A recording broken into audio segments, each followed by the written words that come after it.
Hi hello అందరికి నమస్తే. నేను మీ కోటేశ్వరరావు. ఈరోజు వచ్చేసి మనం గురువాయపాలెంలో ఉన్నాము, నర్సరావుపేట దగ్గర. సో ఒక రైతుకు వచ్చేసి తన పొలంలో ఎక్కువ నల్లి సమస్య, బ్లాక్ ట్రిప్స్ అవి అని ఉండటంతో మన ఎంప్లాయీ వచ్చేసి సలాం గారు బ్లాక్ థండర్ డెమో చేయించారు ఈ ఫీల్డ్లో. చేయించక ముందు చేయించినాక ఏం తేడాలు ఉన్నాయో మనతో రైతు ఉన్నారు.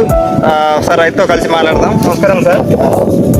సార్ ఇది వాడినాక ఏమేమి తేడాలు చూశారు? కొట్టక ముందు కొట్టినాక అసలు ఎలా పనిచేసింది ఇది? ముందు మొత్తం బాగా మాకు ఎర్ర నల్లి వచ్చింది సార్. ఓకే, మొత్తం బాగా నలుపు వచ్చింది. నల్లి నల్లి కొడితే నల్లి కంట్రోల్ అయిందా? ముందు వేరే మందులు ఏమేమి వాడారు? ఓకే, ఇలాంటి సో మీరు మెజిస్టర్ సీల్మైట్ వాడినా కూడా కంట్రోల్ ఏమి అవ్వలేదు. తర్వాత ఈ బ్లాక్ థండర్ అనేది వేశారు. వేసినాక చేలో నల్లి పుట్టుకుపోయి మనకి ఇట్లా వెనక పక్క కూడా ఇట్లా నల్లగా కాటింగ్ లాగా ఉండేది కూడా క్లియర్ గా మనకి కనపడుతుంది. వచ్చేసింది. ఓకే, నలుపు వచ్చింది. సో ఇప్పుడు కొట్టి ఎన్ని రోజులు అవుతుందండి?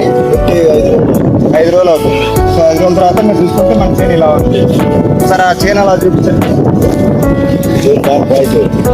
సో అదండి, బ్లాక్ థండర్ వాడినాక 5వ రోజు చేలోకి వచ్చి ఫీల్డ్లోకి వచ్చి చూసాము. అయితే నల్లి అయితే లేదు, మేము కూడా గమనించాము. రైతు కూడా సాటిస్ఫై అయ్యారు.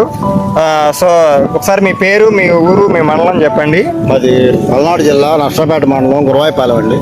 మీ పేరు? నా పేరు దాసు. ఓకే అండి, వాడుకోవచ్చా మరి బ్లాక్ థండర్? రైతు ఎవరైనా వాడుకోవచ్చు, బాగా పనిచేస్తుంది. ఓకే పర్లా. ఓకే అండి, ధన్యవాదాలు. మా యూట్యూబ్ ఛానల్లో మీ వీడియోలు కూడా వస్తుంటాయి, అప్పుడప్పుడు చూస్తుందండి. ఈ ప్రొడక్ట్ ఏదైనా ఉంటే నాకు చెప్పండి. మంచి మందులు వాడుకుంటారు రైతులు. చాలా మంది మల్లె తోటలో కరెక్ట్గా ఏం వాడాలో కూడా తెలియక చాలా మంది ఎక్కువ ఖర్చు పెట్టేస్తుంటారు. సో అలాంటప్పుడు ఏంటంటే తక్కువ ఖర్చులో మంచి మందు అనమాట ఇది. దీంట్లో వచ్చేసి దాదాపు అన్ని కూడా ఆర్గానికే ఉంటాయి. దీంట్లో వేరే కెమికల్ కలిస్తే కూడా ఇరిగిపోతుంది. అంత సెన్సిటివ్గా ఉంటుంది ఆర్గానిక్ పద్ధతి ఇది. సో మనం ఇంకా ఈసారి మళ్ళీ ఇంకొక 10 రోజులకి ఆగి ఇంకో స్ప్రేకి ఇచ్చుకున్నాడు పెడితే ఇంకా క్వాలిటీ పెరుగుతుంది. పెరుగుతుంది అది. ఓకే అండి, థ్యాంక్ యూ. Black thunder